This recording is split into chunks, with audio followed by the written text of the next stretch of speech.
بسم اللہ الرحمن الرحیم۔ محترم ناظرین، السلام علیکم ورحمۃ اللہ وبرکاتہ۔ حج کا رکن اعظم وقوف عرفہ آج 169 ممالک سے 20 لاکھ سے زائد فرزندان توحید میدان عرفات میں جمع ہوں گے۔ شدت کی گرمی کے باوجود جوش جذبے میں کوئی کمی نہیں۔ مینا میں خیموں کا شہر آباد، تاریخ کا سب سے بڑا حج ہونے کا امکان۔ تفصیلات کے مطابق مینا کی عارضی خیمہ بستی مکمل طور پر حجاج سے آباد ہو چکی ہے۔ 8 ذوالحجہ کو سارا دن حجاج مینا میں ہی قیام اور 5 وقت کی نمازیں ادا کرنے کے بعد منگل 9 ذوالحجہ کو عرفات کے لیے روانہ ہو جائیں گے، جہاں لاکھوں فرزندان اسلام حج کا رکن اعظم وقوف عرفہ ادا کریں گے۔ مینا کی عارضی خیمہ بستی میں دنیا بھر سے آنے والے حجاج کے قافلوں کی آمد 7 ذوالحجہ کے نصف شب کے بعد سے ہی شروع ہو گئی تھی، جس کا سلسلہ 8 ذوالحجہ کے دوپہر تک جاری رہا۔ وزارت حج کی جانب سے مینا میں حجاج کی آمد و رفت کے لیے اس برس غیر معمولی انتظامات کیے گئے ہیں۔ مینا جانے والے تمام راستوں پر سیکورٹی اہلکاروں کی چیک پوسٹیں قائم کی گئی ہیں، جہاں کسی کو پرمٹ کے بغیر جانے کی اجازت نہیں۔ مشاعر مقدسہ، مینا، مزدلفہ اور عرفات میں داخل ہونے والی گاڑیوں کے لیے بھی خصوصی پرمٹ جاری کیے گئے ہیں۔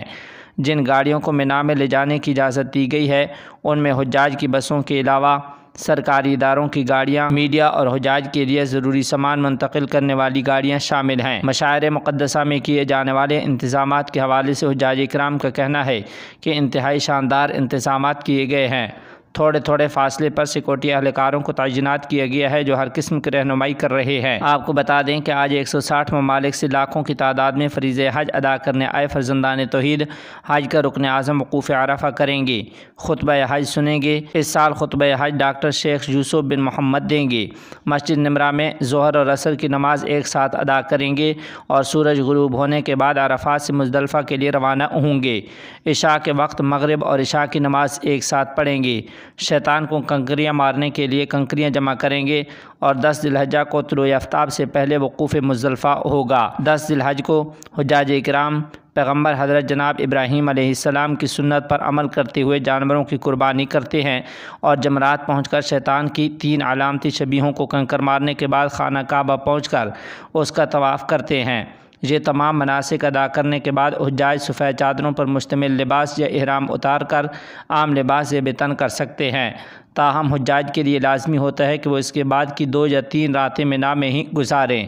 اس طرح حج کے مناسک کا اختتام ہوتا ہے۔ رواں سال کا حج کرونا وائرس کی وبا کے بعد تعداد کے اعتبار سے حالیہ برسوں میں سب سے بڑا حج قرار دیا جا رہا ہے، جو سخت گرمی کے دوران ادا ہو رہا ہے۔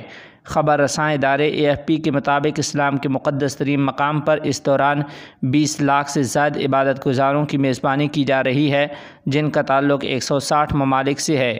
اتوار کو جب طواف کعبہ کے ساتھ حج کا آغاز ہوا تو اس میں لوگوں کی ایک بڑی تعداد شریک تھی، اور جب مینا قافلہ پہنچا تو اس وقت گرمی شباب پر تھی۔ 42 ڈگری میں تپش اور چلچلاتی دھوپ میں عازمین کے جوش و جذبے میں کوئی کمی نہیں تھی۔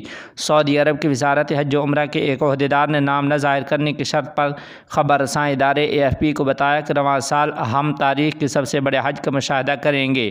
اس سال حاجیوں کی تعداد 25 لاکھ سے تجاوز کر جائے گی۔ دریں اثنا حکومت نے خطبہ حج کو پوری دنیا کے مسلمانوں تک پہنچانے کے لیے جدید ترین مواصلاتی ڈیجیٹل سسٹم متعارف کرایا گیا ہے۔ اس نظام کے ذریعے دنیا بھر میں اردو سمیت دنیا کی 20 بڑی زبانوں میں خطبہ حج کا ترجمہ براہ راست نشر کیا جائے گا۔ اس ضمن میں صدارت عامہ برائے امور حرمین شریفین نے خطبہ حج کا ترجمہ 20 بین الاقوامی زبانوں میں نشر کرنے کا اعلان کیا ہے۔